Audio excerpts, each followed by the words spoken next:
вистината е таа, загубата ни беше огромна, но кога влеговме внатре, малце фалеше да се струполиме, затоа што гледката беше ужасна, како што еве ќе забележите и вие со окото на вашата камера. Повеќе од 70% од изданијата, најскапите, новите изданија кои што само што ни стигнале, што туку сме ги ставиле на палета лево и десно од влезот.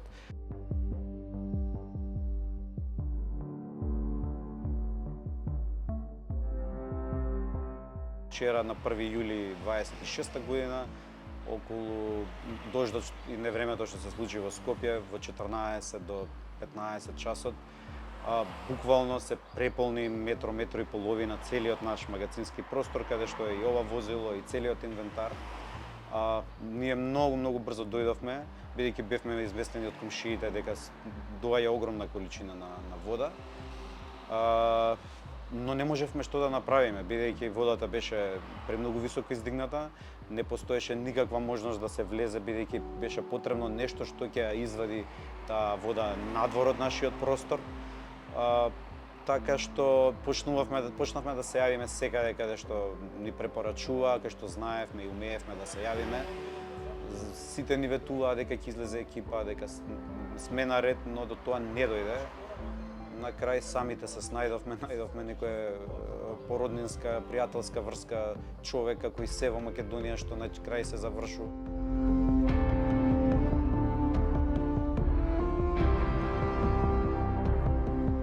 Полиците се оштетени, значи нема нешто што не е оштетено. Возилото, инвентарот, компјутерите. Не знам како ќе продолжиме понатака. Штетата материјална не можам да ја проценам, меѓутоа е навистина огромна, неколку стотици илјади евра е сигурно.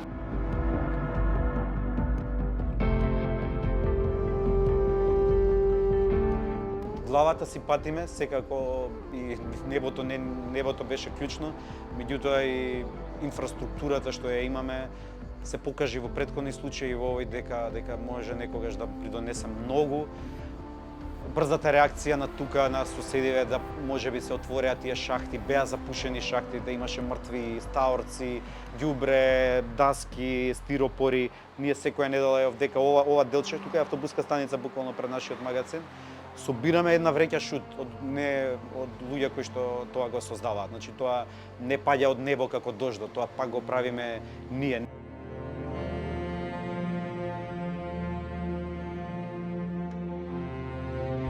Јас жалам што осем вчера што навистина брзо се појави градоначалничката на општина Кисела Вода, но со опрема која што не беше доволно соодветна.